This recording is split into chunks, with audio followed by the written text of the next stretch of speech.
Assalamualaikum warahmatullahi wabarakatuh. Kita berjumpa lagi untuk bercerita. Melanjutkan cerita Rantai Putus bab 2. Rantai Putus bab 2. Menjerit bukan karena sakit. Pagi datang tanpa cahaya. Langit di luar jendela kamar Karta berwarna abu-abu kusam. Seperti kain lama yang direndam terlalu lama di air kotor. Tidak ada matahari, tidak ada bayangan jelas. Hanya terang tipis yang cukup untuk menunjukkan bahwa malam telah berlalu, tanpa benar-benar pergi. Ratmi tidak tidur. Ia duduk di kursi kayu dekat pintu kamar. Punggungnya kaku, matanya perih. Sejak tubuh ayahnya kembali tenang, ia tidak berani meninggalkan ruangan itu. Ia takut jika menutup mata, sesuatu akan bergerak lagi tanpa ia lihat. Karta terbaring di ranjang. Dada naik turun dengan pola yang sama seperti semalam. Tidak memburuk, tidak membaik. Seperti mesin tua yang dipaksa tetap hidup meski seharusnya sudah dimatikan. Ratmi memperhatikan setiap napas itu, menunggu perubahan, menunggu akhir. Namun yang datang justru suara kecil, hampir tidak terdengar, dari tenggorokan ayahnya. Suara gesekan. Seperti kuku yang menggaruk bagian dalam tabung yang sempit. Ratmi menelan ludah. Tubuhnya langsung menegang. Ia berdiri perlahan, kakinya kesemutan, lalu melangkah mendekat. "Ayah," panggilnya pelan. Karta tidak membuka mata, namun alisnya berkerut. Otot rahangnya menegang, lalu mengendur, lalu menegang lagi. Nafasnya tersendat, berhenti sepersekian detik, lalu dipaksa masuk kembali. Ratmi merasakan sesuatu yang mengencang di dadanya. Itu bukan suara orang kesakitan. Ia pernah mendengar ayahnya mengerang karena nyeri saat sendinya kambuh, saat dadanya sesak. Suara itu berbeda, ada ritme manusia di dalamnya. Yang ini tidak punya ritme. Suara itu muncul tidak teratur, seolah mengikuti tekanan dari dalam, bukan respons terhadap rasa sakit dari luar. Ratmi meraih handuk kecil dan mengusap dahi ayahnya. Kulit itu dingin dan lembab. Keringat dingin, bukan demam. Ia menempelkan telinganya ke dada Karta. Detak jantung ada, lambat, berat, seperti dipukul dari balik dinding yang tebal. Namun, di sela detak jantung itu, Ratmi mendengar sesuatu yang membuat bulu kuduknya berdiri. Bunyi dorongan. Seperti sesuatu yang bergerak di ruangan sempit, mencoba mencari celah. Ratmi mundur tersentak. Napasnya memburu. Ini bukan sakit, bisiknya tanpa sadar. Ia berdiri mematung, menatap tubuh ayahnya dengan mata yang mulai melihat, bukan sebagai orang sekarat, tetapi sebagai wadah. Kenangan kecil muncul satu persatu seperti pecahan kaca. Ayahnya selalu menutup pintu kamar saat malam tertentu. Larangan keras membuka lemari tua di gudang. Simbol aneh yang pernah ia lihat sekilas di bawah lantai, lalu menghilang keesokan harinya. Dan kalimat yang selalu diulang ayahnya dengan nada yang sama. Selama masih bisa ditahan, jangan diwariskan. Ratmi dulu mengira itu tentang utang, tentang rahasia keluarga yang biasa. Sekarang kata ditahan terasa berbeda. Karta mengerang lagi, kali ini lebih panjang. Suaranya naik dari tenggorokan, tertahan di rahang, lalu pecah menjadi jeritan pendek yang tercekik. Ratmi menutup telinganya. Berhenti, katanya lirih. Tolong berhenti. Namun jeritan itu bukan respon terhadap permintaannya. Ia muncul seperti reaksi refleks, seperti tubuh yang ditekan dari arah yang tidak bisa dilawan. Ratmi menyadari sesuatu yang membuatnya mual. Ayahnya tidak menjerit karena kesakitan. Ia menjerit karena sesuatu di dalamnya sedang mendorong keluar. Air mata mengalir tanpa ia sadari. Kenapa ayah tidak bilang suaranya patah?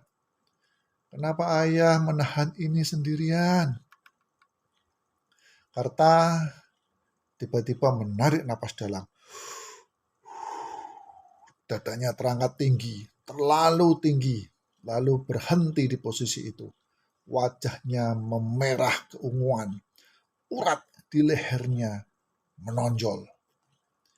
Ratmi panik, ia mengguncang bau ayahnya. Ayah, ayah, bernapas. Tubuh itu bergetar hebat, rahangnya terbuka lebar, lalu dari tenggorokannya keluar jeritan kasar panjang, tidak beraturan, seperti udara yang dipaksa melewati saluran yang menyempit. Jeritan itu tidak terdengar seperti milik ayahnya. Ratmi jatuh berlutut, tangannya gemetar, kepalanya dipenuhi satu kesadaran yang kini tidak bisa ia sangkal lagi. Jika ini sakit, obat tidak akan membantu. Jika ini penyakit, rumah sakit tidak cukup. Karena yang terjadi bukan kerusakan dari luar, melainkan penekanan dari dalam. Jeritan itu berhenti mendadak.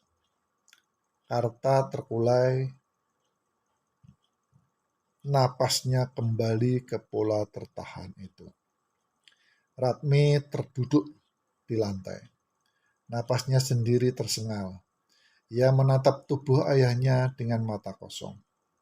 Ayah, apa yang ayah tahan selama ini? Tanyanya lirih. Tidak ada jawaban. Namun, udara di kamar terasa berubah. Lebih berat, lebih padat. Seolah dinding-dinding ikut menekan ke dalam. Ratmi berdiri perlahan. Kakinya lemah. Ia berjalan ke pintu kamar. Membuka sedikit. Rumah itu sunyi. Terlalu sunyi untuk pagi hari. Ia memanggil tetangga, tidak ada jawaban. Ia membuka jendela, udara luar masuk sedikit, tapi bau tanah basah itu ikut masuk bersamanya. Ratmi kembali ke ranjang. Karta bergerak kecil, bibirnya terbuka, dan dari dalamnya keluar suara pelan, nyaris seperti bisikan. Tahan! Ratmi menahan napas. Tubuhnya menegang. Tahan! Suara itu mengulang. Lebih berat, jangan keluar. Ratmi menutup mulutnya menahan isak. Yang ayah tahan itu apa? Tanyanya hampir berteriak. Jawab aku. Tubuh Karta bergetar. Ototnya menegang, lalu mengendur. Dari sudut matanya, cairan gelap kembali merembes. Ratmi mundur. Dadanya seperti diremas. Ia akhirnya memahami sesuatu yang membuatnya gemetar sampai ke tulang. Ayahnya bukan sedang disiksa oleh penyakit. Ia menyiksa dirinya sendiri demi menahan sesuatu agar tidak berpindah.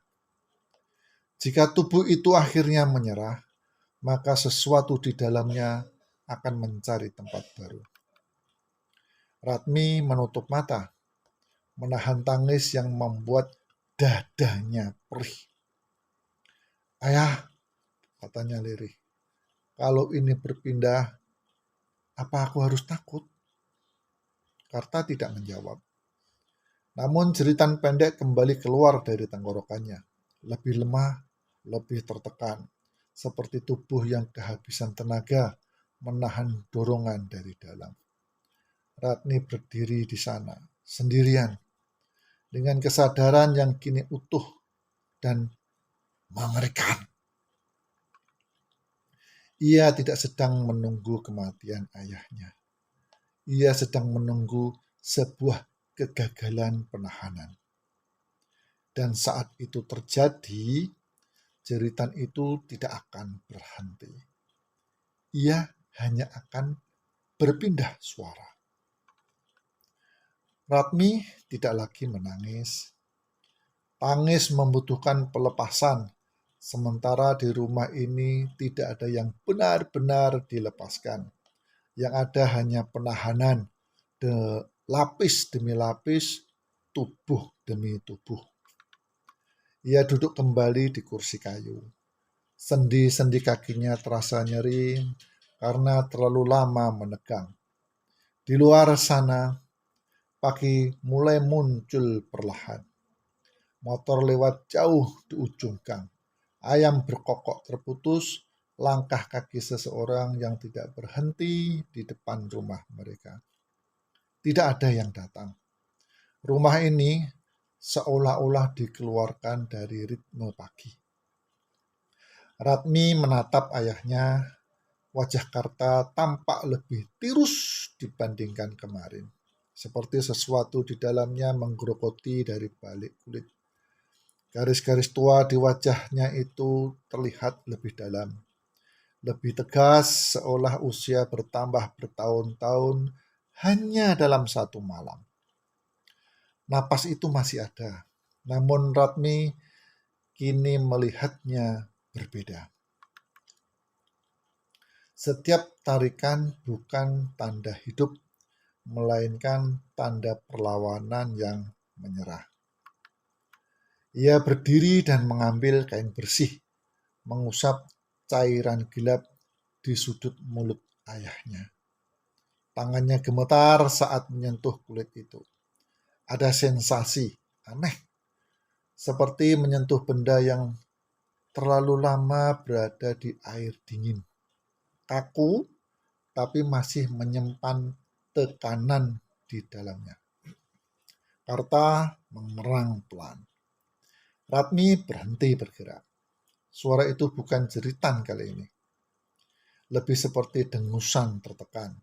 Keluar dari sela gigi yang dirapatkan. Ia membungkuk, mendekatkan wajahnya ke telinga ayahnya. Ayah, kalau ayah masih di sana, dengarkan aku, bisiknya. Aku perlu tahu, ini apa? Butuh waktu lama sebelum ada reaksi. Lalu bibir Karta bergerak sedikit. Sakit. Bukan, katanya terputus-putus. Ratmi menahan napas. Jantungnya berdegup keras. Bukan sakit, ulang suara itu. Lebih jelas meski tetap berat. Ratmi memejamkan mata. Kalimat itu menghantamnya lebih keras daripada jeritan manapun. Terus apa? Tanyanya. Suaranya pecah. Ayah, kenapa begini? Tenggorokan Karta bergetar, nafasnya tersendat. Berhenti sesaat, lalu dipaksa masuk dalam lagi. Otot rahangnya mengeras, seolah menahan tekanan yang meningkat. Ditekan, katanya akhirnya. Satu kata, berat, jujur. Ratmi membuka mata. Air matanya jatuh, tapi ia tidak menghapusnya. Ditekan dari mana? Tanyanya pelan. Karta tidak langsung menjawab. Tubuhnya bergetar kecil, seperti rumah yang diterpa angin dari arah dalam.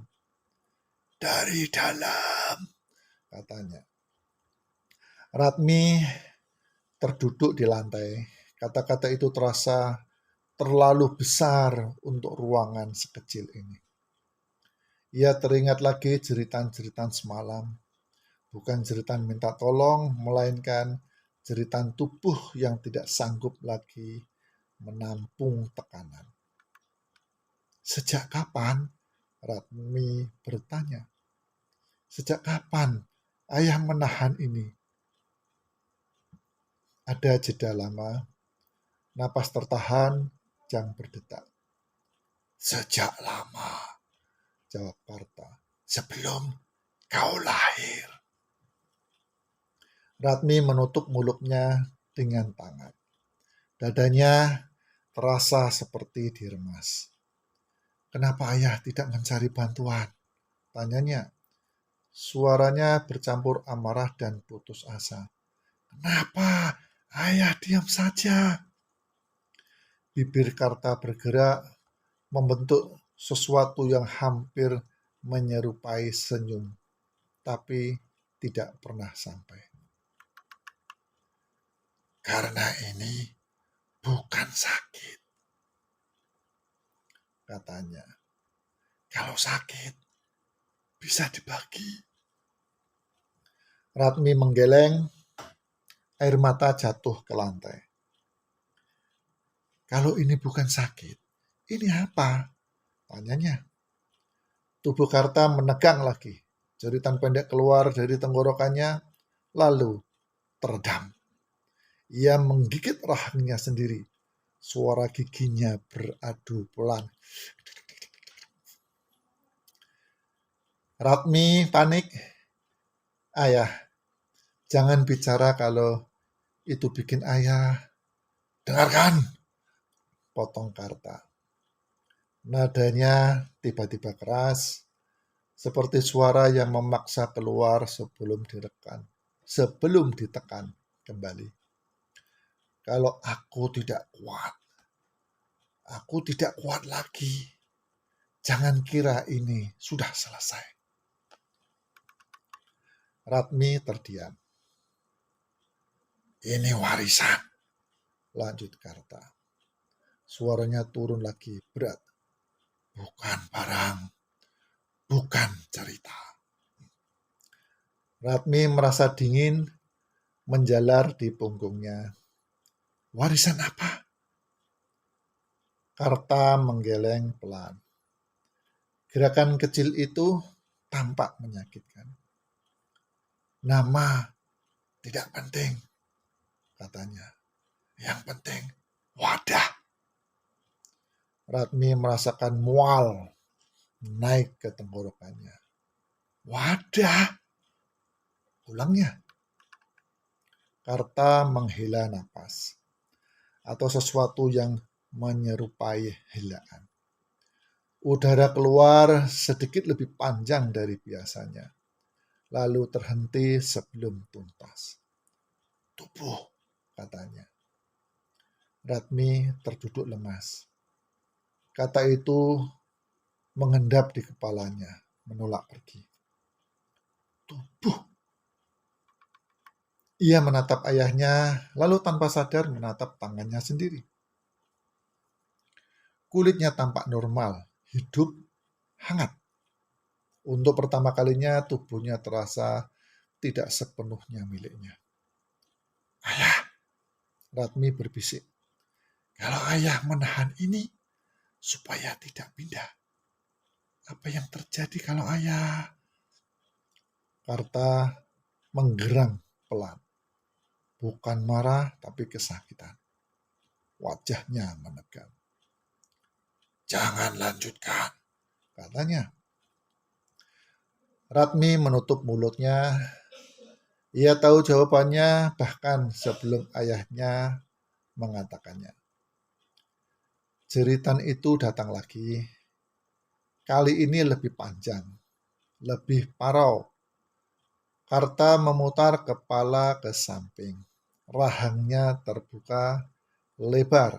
Suara keluar seperti udara yang dipaksa melewati rongga sempit yang dilapisi duri. Ratmi menutup telinganya, tubuhnya bergetar. Maaf, maaf, katanya berulang kali.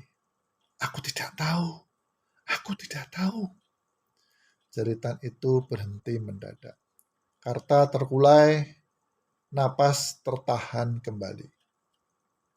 Ratmi membuka mata perlahan, pandangannya kabur. Ia menyadari sesuatu yang membuat dadanya semakin sesak. Jeritan itu bukan ledakan rasa sakit. Jeritan itu tanda tekanan yang mencapai batasnya. Seperti dinding yang dihantam dari dalam berulang-ulang. Ratmi bangkit dengan susah payah.